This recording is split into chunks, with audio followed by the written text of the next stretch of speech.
So the school, you say you set up a school. Now, is everybody just able to, I mean, is this internally? Oh, you guys kind of got together and said, hey, let's start a school. We have nothing else to do. Right. No, it's internally. Yeah, it's the school is set up by, the individuals in camp. But I'm sure there must have been someone that was probably overall or thought up the idea or thought it'd be a good idea to do that. But not the Germans. I mean, this is prisoners. This is strictly ours, yes. So basically, you're in camp and they say, well, we'll tell you when to get up and we'll tell you when to go to bed and we'll feed you. That's right. That's correct. And, of course, when you get up and when you go to bed, well, not so much going to bed, but getting up, you have 2 roll calls you've got to make. One in the morning about, around 8 o'clock, I guess. You've forgotten that, and the other one's about 4 o'clock in the afternoon. And you're going to have those. So you'll have to get up. And it doesn't make any difference what the weather is. Always the roll call. And, of course, the Americans occasionally would, the Germans would go through, and they're very meticulous, and they'd count the number of people. And occasionally we'd move from one line to the other, and so we'd kind of mix up their count a little bit, and so we'd have to go back and do it all over again. And it was a game that we played. You don't have too many opportunities to be too inventive and to show your or to make life a little difficult for the enemy. So you take what you have. And sometimes that also worked against us, because if we were out in the rain, we had to stand in the rain until we finally got that count. As I say, the Germans are very meticulous. They had to count for everyone. And so that was always, you knew you had to get up because you had to go to roll call. So that took care of that. And they, besides the cooking that you did, they fed you in a mess hall? No, we, in our section of camp, everything was done in the individual rooms. There was no large mess hall. The portion of the camp that I was first in did have a large mess hall. And that existed for, I guess, about 4 or 5 months after I was there, and then the thing burned down. And so the fellows there they had to do the cooking in the rooms also. But for the most part, we learned to take the materials from the Red Cross. And the Germans gave us some things. They gave us some potatoes at times and some soup. And in the morning, kind of a oatmeal barley type of soup occasionally with, liberally laced with weevils. But at the first look, why you kind of turn up your nose, but then you realize that, no, what the heck, this is another source of protein. So, they just become part of the normal diet. Were you, in your time there, I mean, a lot of the ones that we see from Dachau and places like that, you see these soldiers that are just skin and bones by the time they get done. I mean, what was your physical change in the time you in and out? Well, as I say, when at the very beginning, we had 1 Red Cross parcel per man per week, and plus some supplementary food from the Germans, potatoes and things of that nature. So it would, the weight loss was going to be really quite minimal at that point. However, that was in early August. Sometime by October, it was 1 parcel for 2 people. Well, then it became 1 parcel for 4 people. And just before Christmas, we were almost out of parcels entirely. And in January, we were. There were no longer any Red Cross parcels that the Germans were giving us. So we went on the German diet, which is a plan, the diet plan to guarantee weight reduction. We had about 800 calories a day, and that was in form of bread and perhaps some potatoes or dried vegetables, and occasionally some soup, but that was it. And so, we did lose weight, and we did become very hungry. There are two examples of that in my diary. I did keep a diary that I think illustrate our hunger. Sometime in, I think it was January, we had an ice storm in camp, and a bunch of little birds had trouble with the ice, and so they banged into the barracks, and they were killed. And we thought long and hard about the effort in taking these little birds. They weighed a few ounces apiece, and taking off the feathers and putting them in the stew pot. And we finally decided that, that's probably too much. We weren't hungry enough yet, and too much effort, and so we didn't do anything with the birds. A little bit later on, sometime in February or early March, in my diary, I see where we were thinking about a cat. There was a cat strolling around the camp, and so we started to get very serious about doing in this cat and having that cat be a part of our meal. We were getting very, very hungry. Well, we thought about it. We were going to go into action, but the cat disappeared. Yeah, it wasn't, we had no idea what happened to the cat. And I didn't know anything about it until I was reading a fellow prisoner's book, a guy by the name of Roger Armstrong, and USA the Hard Way. And in that he tells about his room also had designs on that cat. They were thinking about the cat. Then it disappeared. Then he talks about going next door, and there the cat, they had caught the cat and skinned it, and it was in the pot. So that was the story of the cat. So those are two illustrations, instances in my diary, which indicate that we were getting pretty hungry. And, of course, when you get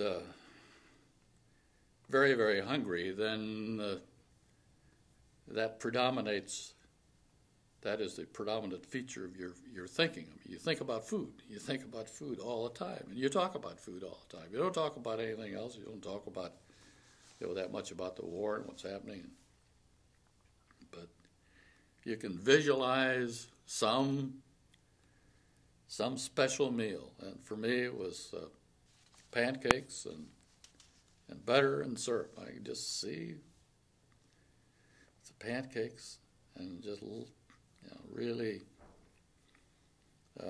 was obsessed with thinking about pancakes. So, an illustration of thought process. Did that help? I mean, or was it a detriment to? Did it make you feel better? Or did it make you feel worse? Well, we couldn't do anything about it.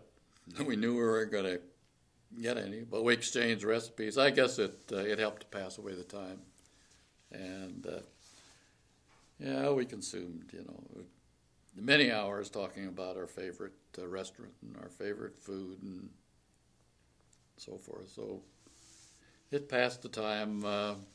Didn't help our situation any. Probably made us hungrier, but that's just the nature of what happens when you get very, very hungry. Now, it's interesting because you said, and I was getting up to one of my questions, you said you thought more of food than actually this war going on. So as time went by in here, did you disassociate from the war? No, we didn't disassociate. We had a couple radios in camp. Germans tried to find them. I had no idea where they were. All I know is that every day we would have a little news sheet that would have been typed up and brought into our room. And the room and the news sheet would contain the news of the day. We had to post guards and make sure the Germans weren't around. And so we'd read it, and we'd pass it to the next room in our barracks. And the last room would burn it or destroy it. So we were constantly aware of the war. So even though we had, great, spent a lot of our time thinking and talking and living food, we also were interested in how long we were, what was happening, and if there was any end in sight. And of course, the radio and the information that the radios gave us, coming primarily from BBC, but also from the German radio, was monitored as well. However, that was there was quite a little difference between the two, and no, we were aware of the war, and because that was important to us too. Now, again, a couple important things you said, because you talked about a holiday, you talked about Christmas going by. You were in there again over a year? I was in there from August until the next May. Okay. Not quite a year. So we had to face a New Year's and a Christmas and Thanksgiving. Yeah. Two parts to the question. One, it seems like that might have been harder times, but also one aspect we hadn't talked about, you still have the love of your life back home. Right. And you have no contact. You don't have the faintest idea if she knows where you are or anything like that. Is that something you had to turn off in there? Or is that something that seems like that would be very hard? Well, along the way we were given some material, some cards to write. We could write, cards and also letters. So we could send, I forget the number, about 4 a month or something like that. And so early on we started writing back home. But, we had, it wasn't until, I don't remember, December, I think, or maybe January, that I first got a letter from home. I got a letter from from Rita at that time. So we had, eventually we had communication. I think I received probably about 20 pieces of mail, and I don't know how much she received. So there was communication as we went on. And toward the end of our stay,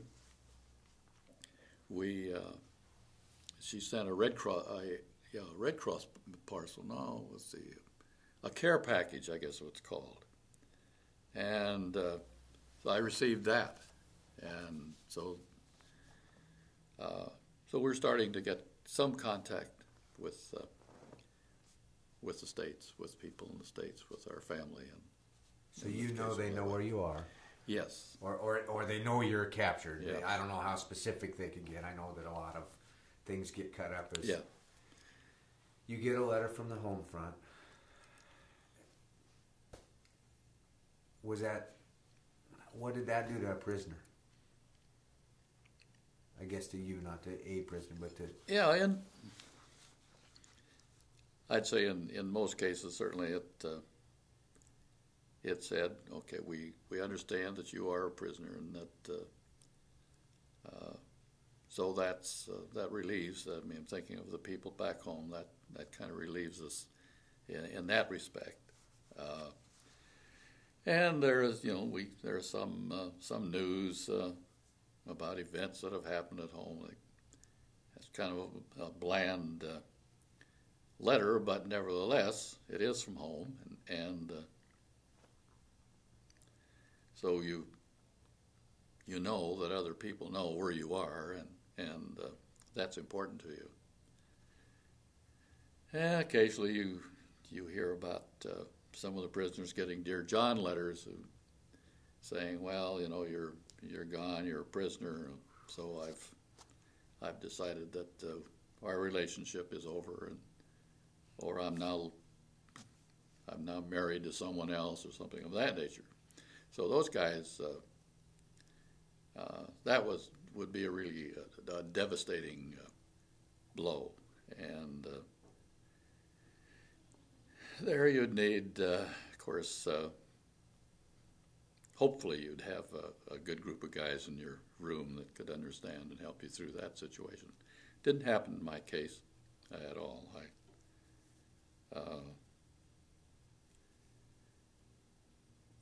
56 years later, I guess we stuck together. So were those when you got those letters? Were those letters that were worn out? I mean, that was something that you could. You talked about not having time alone. Was that really time that you got a letter and? Oh yeah. You're always waiting for mail call. Hopefully, you get a letter. And I got the first letter in my room. I remember that. And I guess I ended up probably, as I mentioned before, around 20 pieces of mail, something like that. Some from my parents, and the majority from Rita. And those were precious times, and times when you're alone, because that focused on the life that you had and who you were, and also the fact that you're going to stick it out so you could get back. One of the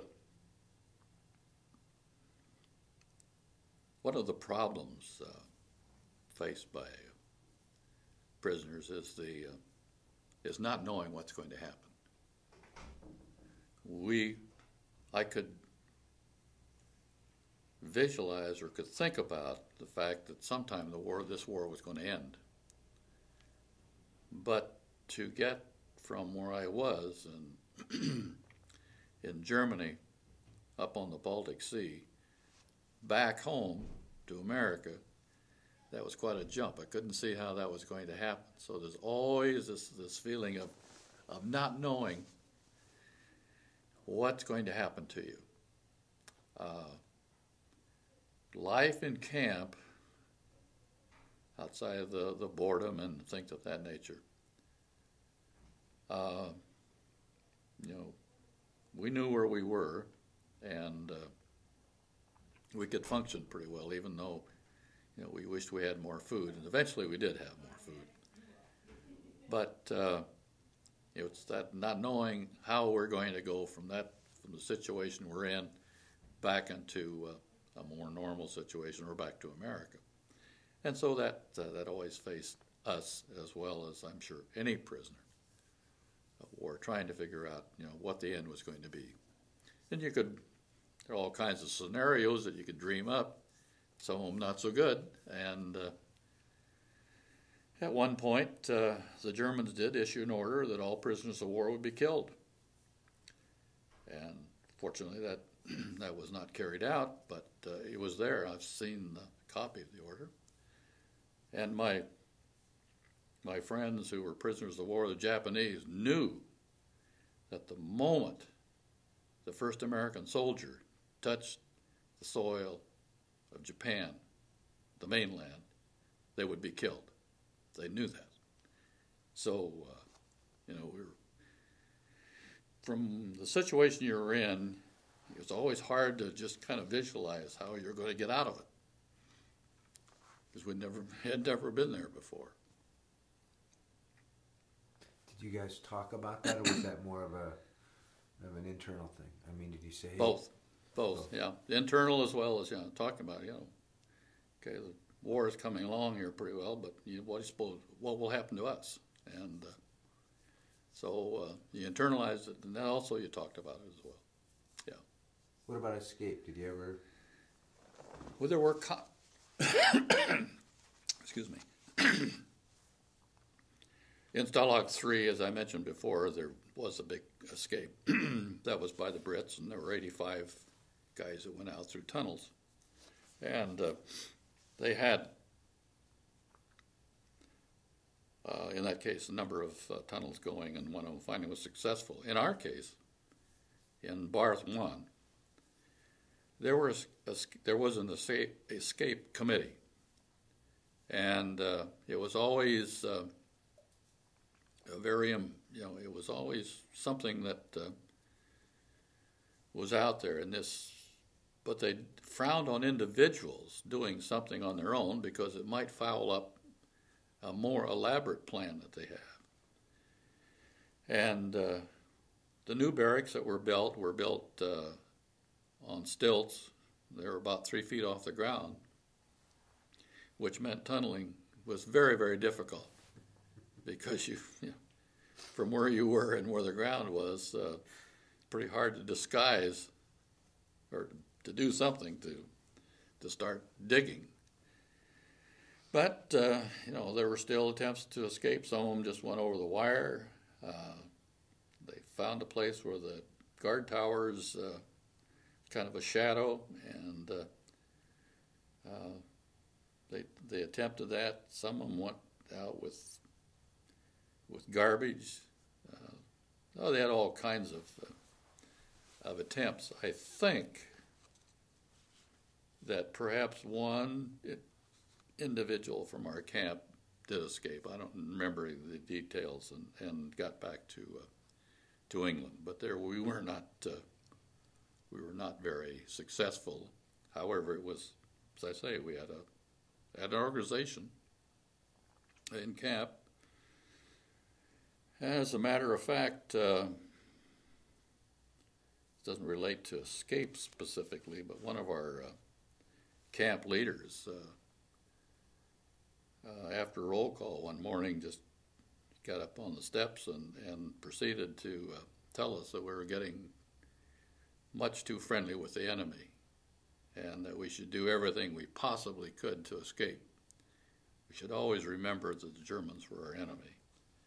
And for that, he ended up in solitary confinement and spent the next 6 months in solitary. But it was a good example of leadership. And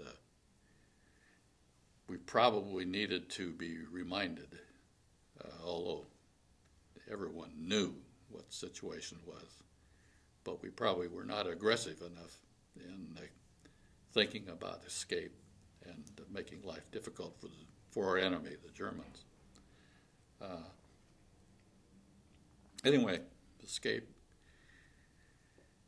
was there. We had an organization, and attempts were made. And to my knowledge, I think I read that there was one individual that was successful in getting away from our camp.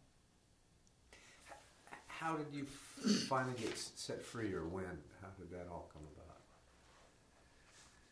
We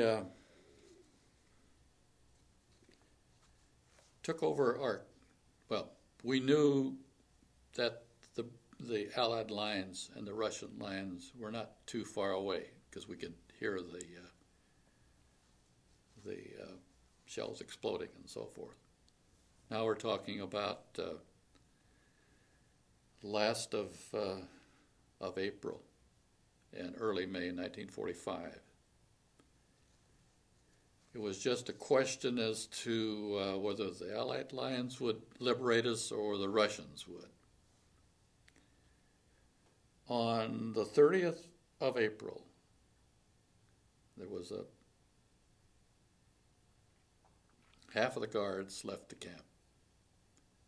Half the guard towers, when we awakened, they were vacant. Following morning, they were all gone. All the guards had gone. And in the guard towers were our own prisoners of war. So we had an internal organization that when the Germans left, that we would man the towers. And of course, we weren't going to shoot anyone or anything such as that, but nevertheless, it was a symbol too that the camp was ours. And we existed that way for a couple of days when, we had free run of the camp. There really weren't any restrictions except the barbed wire and our camp commander, Zemke, said, "Stay in camp. Don't go wandering around the countryside." And early, I think it was about on May 2nd, the Russians came in. They were the closest. And so they came into camp and they said, "Well, what are you doing with all this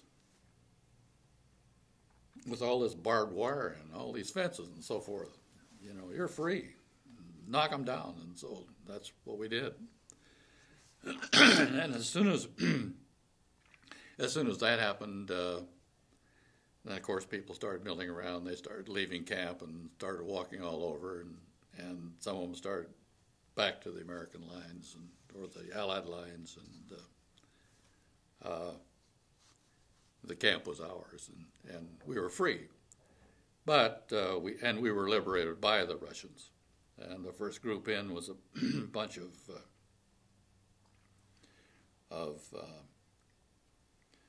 their kind of not their first line troops by any means, but Cossacks, I guess, riding some very shaggy ponies, and they were fierce-looking guys, and they were sent ahead to kind of strike fear into the hearts of the civilians, so they'd be a little easier to control. Anyway, they were the first ones we saw, and later on, more elements of the main Russian army came up, and so the camp was obviously liberated. And then we spent the next 13 days arguing with the Russians, trying to get us. We had an airfield nearby with a good enough runway. So we spent that time trying to get permission for the group from the 8th Air Force to come in and fly on land on the runway and take us out, and, which eventually they did on the 13th of May. But it took us a while to get that permission, get it done. One of the things that happened while we were at camp, well, I'll go back just a minute. We had, as I mentioned before, we had a period when we were very hungry. That ended the 1st of April. 76,000 parcels came into camp, and there were about 10,000 of us in camp, so we were well supplied with food. These are Red Cross parcels. These are the ones that really we were happy to see, and 60 ton of potatoes the Germans brought in. So food no longer became priority number one, and we had all kinds of elaborate dishes. And we were also getting some parcels from home at that time, and from there we were getting supplementary things, and so we were eating quite well month of April. And in early May, after the Russians came in, they drove in, or they brought us about 60 head of cattle. And many of them were Holstein cattle, the kind that you can milk. I remember in my diary said I got up a couple mornings and went out and milked the cows, and of course later on we slaughtered them, so we had we started to put on weight. Started to, we had plenty of food. And during the 13 days that we were waiting for the Russians, why life was pretty easy at that point. And of course, the war was over also at May the 8th. And eventually, the 8th Air Force was allowed to come in and did pick us up, and they took us to right outside of Camp Lucky Strike, and so there we were processed and eventually found our way back to the United States 293 days later after the first mission, or start of the first mission. So back to the U.S. and then home, or you were headed straight home? Well, back to the U.S. we stopped at Camp Miles Standish in Massachusetts, and there were, I don't know, I guess we probably given orders which gave us 60-day leave, and so we started from there and eventually wound our way, in my case, to Nebraska, and ended there about around the middle of June, I guess. 24th. So what was it like getting back to because theoretically you're still a newlywed. Yes. So you're getting back to your bride. Yes. What was, where did you meet up with your bride finally?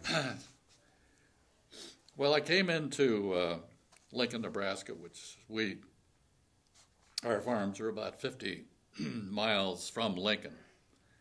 And so Lincoln was the point that the large city that I came into, and Rita met me there, and so we did have a reunion, and found that we could still get along with each other, although she points out, and will point out, I guess, that I was more difficult to get along with after I came back than before.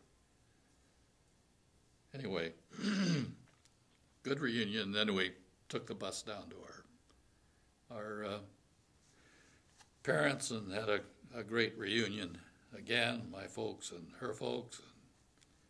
And then the 60 days leave was extended by 30 more days.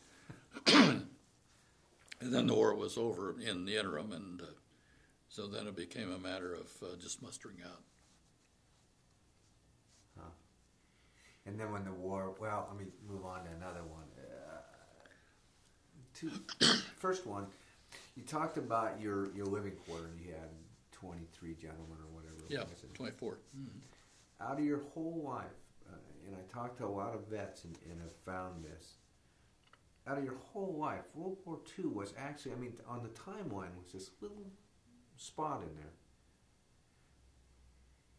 But yet I find the bond that you talked about, the men and women had formed within this war environment to be probably one of the most powerful life experiences right. I've had.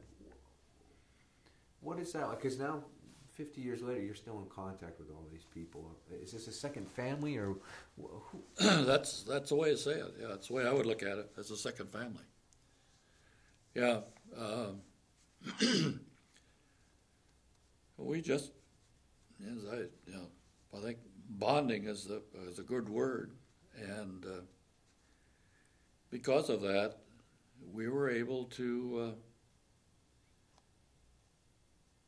get through the long hours of the winter time, because it was a difficult winter, and we didn't have electricity. I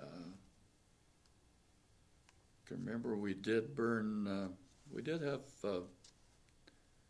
Red Cross parcels. We had butter, I guess, which we used as a fuel.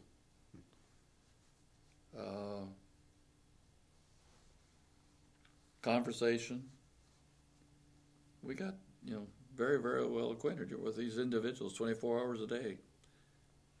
months on end, and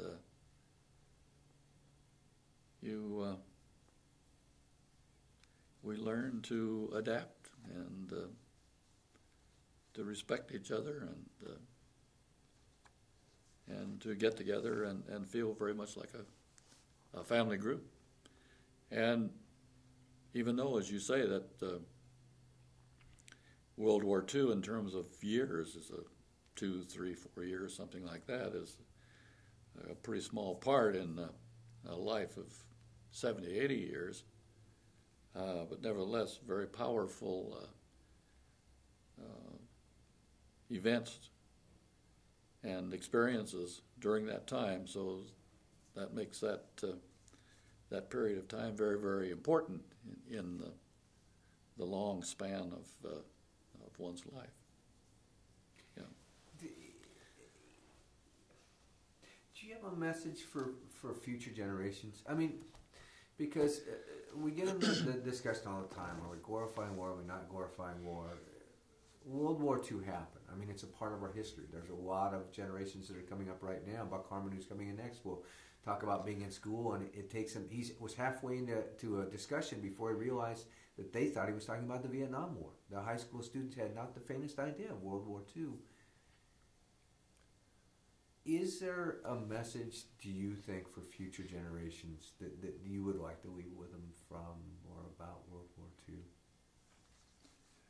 Well, about World War II, well, I'll go back and I'm thinking of something else, and that is, there is a statement that freedom is never free. And I just read it the other day at the Sackett Museum outside of Omaha, and that it has constantly, every generation has to make certain through sacrifices and actions to keep freedom. I mean, to make certain that freedom still lives. And I think that would be very, very true right now. USS Cole, the sailors that were killed and the ones that were wounded, the families of the sailors that were killed, know very well that freedom is not free. And yet, I think that's what the future generation, one of the things they have to remember. Now, in my case, in World War II, it was pretty much a total effort. The country was involved, we were attacked and so forth, and it became very important for us to win. Otherwise, we certainly wouldn't be having this interview. And but the country did meet the challenge. And in my case, and everybody else's case, the guys went, they did what they were supposed to do, tried to do at least what they were supposed to do, and thought nothing about it. That's one reason why there wasn't a lot of talk from a lot of the GIs in World War II, because they just this is what was expected of them. Still getting back to the fact that for future generations, freedom isn't free, and there are times when individuals, every generation, somebody has to step up and try to make certain that is true, that we do have freedom, but it always comes at a price. And it was a total effort in World War II, and we were successful. There were other efforts in Korea and Vietnam and Bosnia, and again, not involving everyone, but involving some. And again, coming back to the same theme: freedom is not free. It has to be. You have to defend it, probably every generation.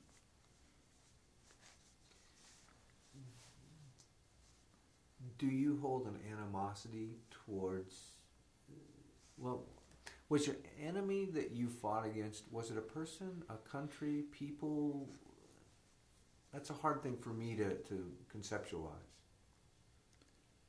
Well, the enemy was people, obviously, but people who were a part of an ideology that was foreign to what we believed in and totally against our principles. No, I have no animosity to the Germans. No, I don't think I ever have had feelings of real hate.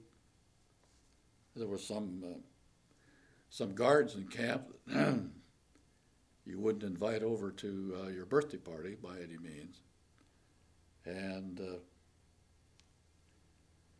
but no, and a consuming hate. No, I don't have that and haven't had that. Either against, certainly against the German people. But as you realize, what did happen to a lot of people in concentration camps and so forth, there certainly were a number of people that were very evil. There's no question about that. You don't go through Mauthausen even today and look at the fake showers that actually were gassing chambers and the crematoriums and see the racks where they burned the bodies and so forth. In my case, seeing the cell that I was in, without knowing that there were some very evil people around. And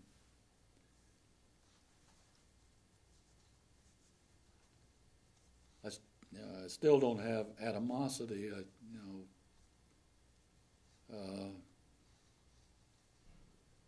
to Germany or the German people, but I fully realize that some periods of history, man's inhumanity to man aren't a very pleasant reading. Things happened.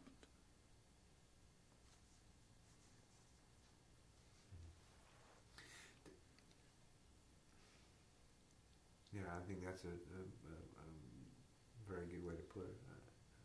I mean, war is such a hard concept to understand. Yes.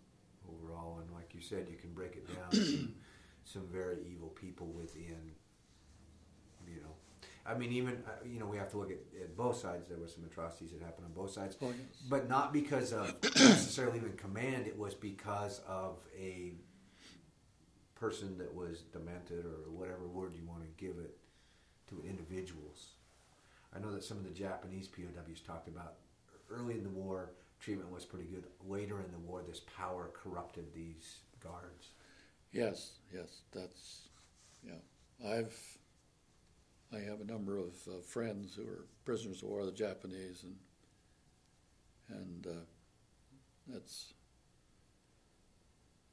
they had a very, very difficult time, no question about it, and had some very, very cruel guards. We did too, but with the structure was a little different, I think, probably in our case. There was enough structure because we were prisoners of the German Air Force. that probably helped our situation somewhat. I know in our camp, in Barth 1, we had the leading European aces, American European aces, in camp. And certainly that fact was was quite well known to Goring and, to most, which undoubtedly must have helped us in the long run. Did you ever, at any point, whether it be when you were going down in your plane in the concentration camp, did you ever think, I might die? Yeah, I thought of that when I was in the airplane. Yeah, before I left, that thought entered my mind, right? Because we were on fire, and at any moment the thing could blow up. I did learn. This came about 50 years later from one of my gunners who was in the nose of the ship, that as he was trying to get out, there was an explosion in the ship, and there was a direct hit on the co-pilot seat, which is the seat that I was in. I had vacated a short time before that. So there's an element of luck also. Looking at it, your number Yeah. wasn't up.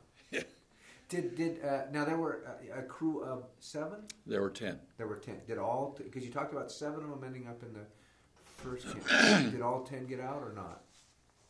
The tail gunner we know was injured in the airplane, and we don't know for certain whether he died in the airplane. That is, he never got out, or whether he went down with the airplane itself. That reminds me, and I have to go back a little bit. This summer, we went back to, we took a tour of Europe from Prague to Rome, and we stopped at Mauthausen, which is a concentration camp. That's the second time I've been there. Prior to that, I had, my bomb group has a monthly magazine, and in an issue not so long ago, there was a statement about a certain Austrian, Karl Offenzeller is his name, who has become an expert on the raid I was shot down, on which I was shot down for July 25th. And so I wrote to him immediately, and I said, I'm really interested in any details you have about this raid, because I happen to be on it. And I told him I was a prisoner and the like.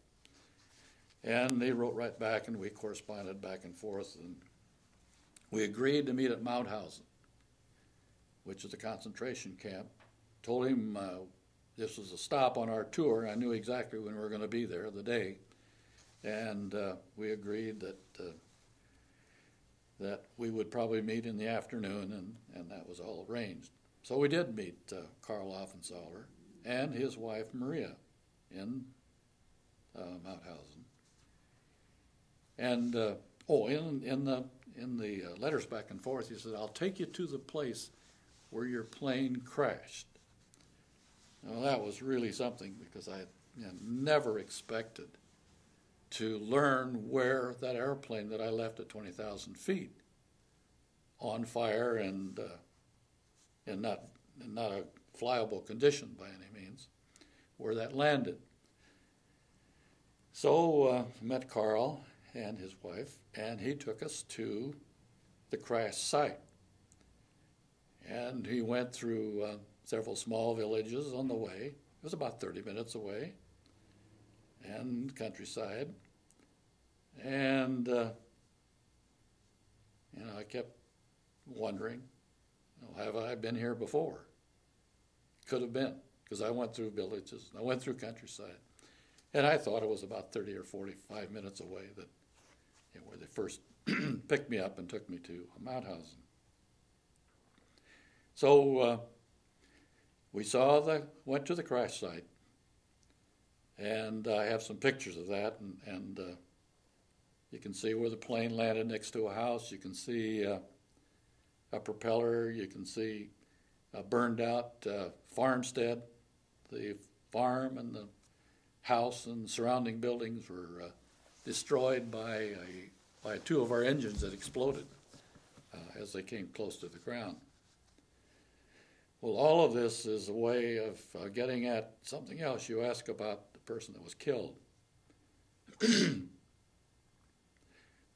We also talked to an eyewitness, a person who was at the scene in July the 25th, 1944. And we asked him, how about, do you know of anything, what might have happened to our tail gunner? Well, he said there is a rumor that as his plane came down, that there was a body and a parachute that landed in a body of water, which is not very, very far away from where we were. But he said no body was ever found, so we don't know whether that was true or not. We do know that there was charred fragments of clothing in the airplane.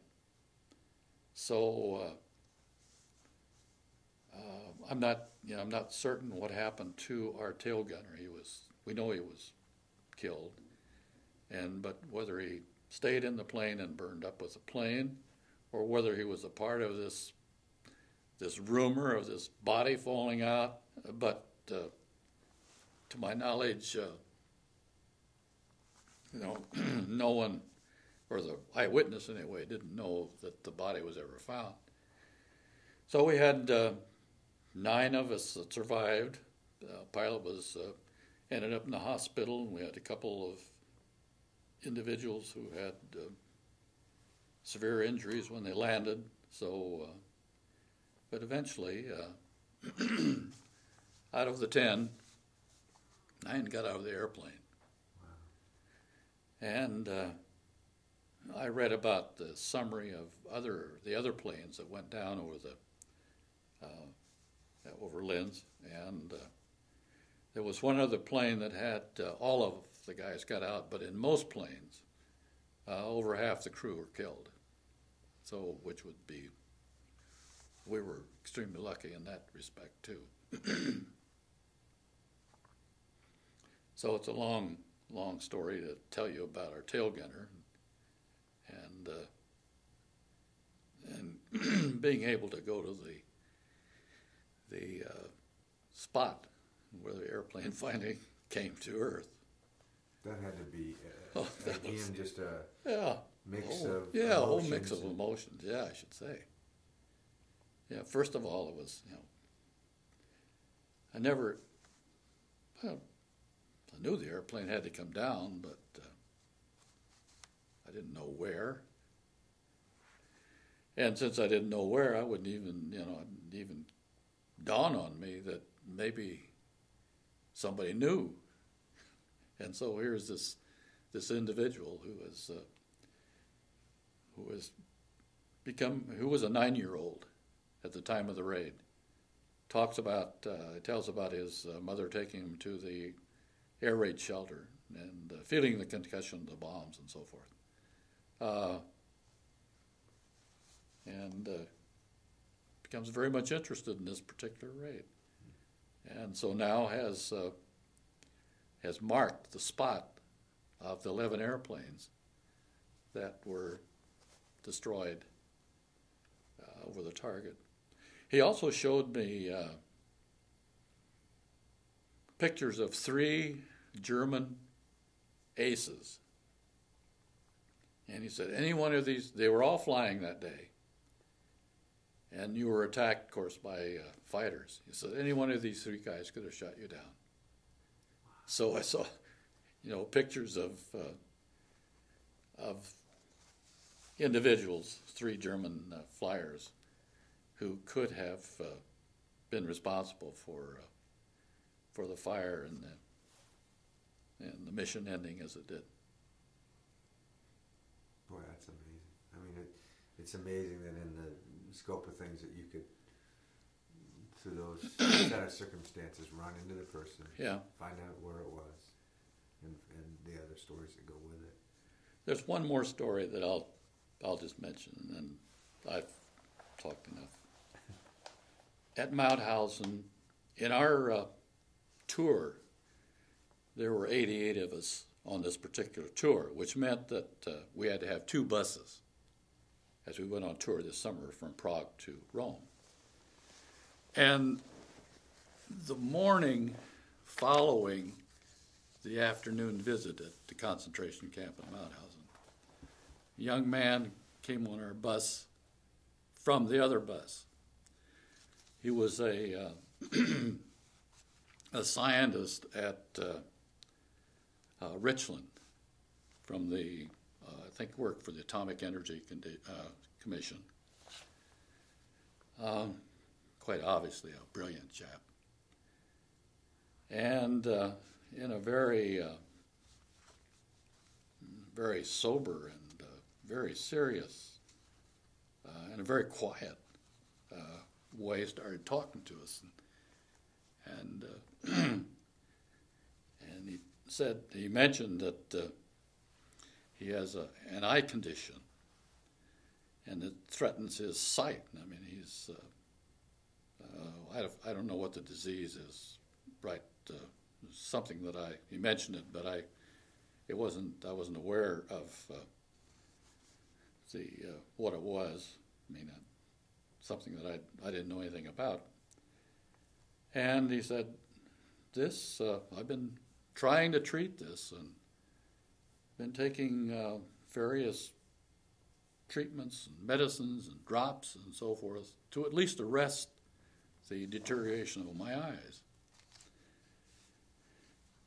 He said, I really have some mixed feelings about Mauthausen.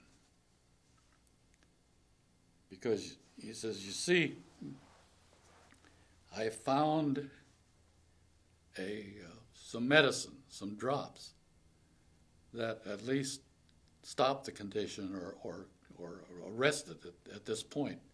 Not going to bring my sight back, but it looks like these drops will keep me from going blind.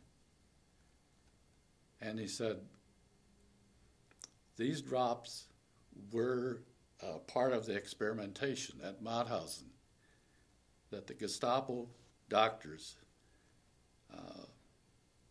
the treatment, they figured out or they perfected. But of course they did all the experimentation on the inmates. And he said that was really a sobering moment for me to be in this place and to know that my condition depended on what happened to the inmates many years ago. So it was just another story. It's one of those ironies of war. Yes. Out of the tragedy yes. and out of the insanity. That's right. Yeah. Huh. Boy, yeah. I mean, yeah, I could see where that, again, would be pretty overwhelming. Yeah. So did you then be able to have a conversation with them to let them know that you had been there? Well, I talked to, part of the tour was my going on and telling about my experiences, which I did too on both buses. So I had already done that on the bus that he was on, I think. And but it was that was a very touching point of the whole 16 days.